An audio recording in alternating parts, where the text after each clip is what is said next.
Hello and welcome to another week of the Power of Positive Thinking. My name is Emily Whelan and I'm here to help you learn how to grow and develop a more positive mindset.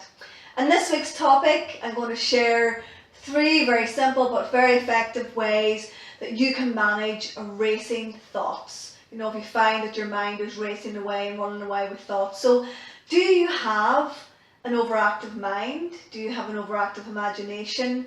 Do you find it hard to switch off your thinking mind from time to time? Are you constantly in your head? Do your thoughts keep you awake at night? Do you often find yourself tossing and turning and struggling to get to sleep? So first of all, I want to look at 2 areas in particular, and these are 2 areas that I actually struggle with myself. So the first one is the overactive creative mind. So that's number 1. Number 2 is actually the anxiety fueled overactive mind. So we're just going to look at the 2 of those now. So let's take a look at the creative mind. And being a creative person myself, I often get carried away with ideas. And when that inspiration strikes, it's very difficult for me to get off that train once I'm on it.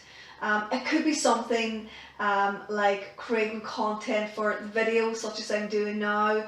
It could be inspiration around putting new workshops together or ideas for courses, or it could be in relation to my music with writing songs and lyrics and things to get there. There's so many things that inspire me and so many areas of my life where I do tap into that creative side of my brain quite a lot.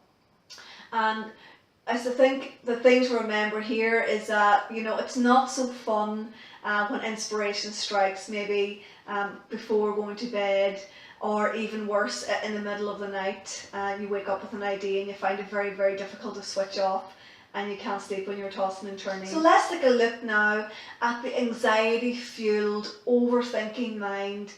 And I understand what it's like to experience that because I suffer from anxiety and panic attacks myself, and I know what it's like. In fact, I created a video training just a few weeks ago called the Anti-Anxiety Breathing Triangle, which is a really, really effective but very, very simple exercise that you can use when you're suffering from stress or anxiety or indeed panic attacks. So I'm going to include that in the link below. So please go back and check that video if you haven't seen it yet. And when you're experiencing anxiety, it can feel quite scary, and it's very, very easy for those thoughts to get out of control and spiral out of control into those racing thoughts that are just going round and round and round in your mind, especially at night time when you're tossing and turning and you're finding it very difficult to sleep. So these negative thoughts actually create negative images in your mind, which start to have an effect on your body, because your body and your mind are so closely interlinked. And when you're having these mental images in your brain, your body actually thinks that it's happening now, and it starts to release stress hormones into your body, and that produces unpleasant feelings as well. And you have a heightened state of anxiety, and you may experience heart palpitations and things like that there, and you're going to find it very, very difficult to switch off those thoughts. So here are 3 very simple but 3 very effective steps that you can take today. And number 1 is write down your thoughts. I know that sounds very, very simple, but you'd be very surprised at the amount of people that don't actually sit down to do this exercise, and it really, really does work if you put in the time and effort. So by writing down your thoughts, whether you're worried about something, whether you're just really stressed out, maybe you're overwhelmed and feeling anxious, whatever it is, just empty your thoughts. Or maybe you have an ingenious idea and your creative thoughts are running away with you. Put down all those details onto a blank sheet of paper, empty your thought, because when you empty your mind, you create space in your mind so that you can free up all that clutter and all that overthinking. When your mind is full, it's very hard to switch it off. So again, have a pen and paper by your bedside locker just in case inspiration or anxiety should strike in the middle of the night. Number 2, get back in the driver's seat. Once you have written down all of your thoughts and emptied everything onto pen and paper, that immediately puts you back in control of the situation, because it gives you a different perspective, and also an objective way of looking at everything that you've been thinking about and everything that you've written down. So again, whether that be a creative idea that you've been working on, or that you feel inspired about and you find that your thoughts are running away with all the endless possibilities that are out there, just jot down all the details of that, get everything out, and then tell yourself, tomorrow is a new day, and that you have all your ideas out, so you can relax, you can let go, and tomorrow morning you can spend some time looking into some of these ideas and maybe coming up with some new ways to explore them. But it'll allow you to just maybe switch off and get back to sleep again without worrying that you've forgotten something, because you have all those ideas written down in a safe space.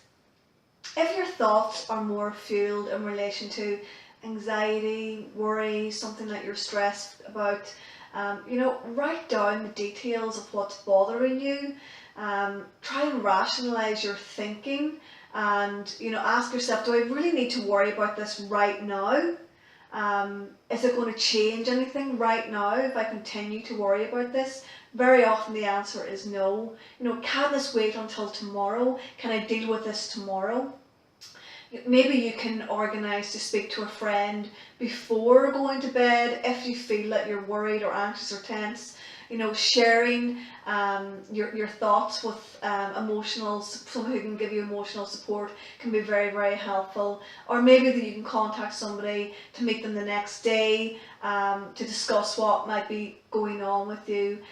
So again, there's lots of things that you can put in place to help you once you've written down what those thoughts are, and just by getting a little bit of fresh perspective on what actually is going on, because it puts you into creating solutions rather than constantly ruminating with those racing thoughts, because if they're in the mind, that's where they're going to stay, and you're going to continue thinking about them and worrying about them. But once you write them down, it does put you back in control, and then you really can start creating solutions for some of the things that might be going on. And finally, number 3, practice meditation.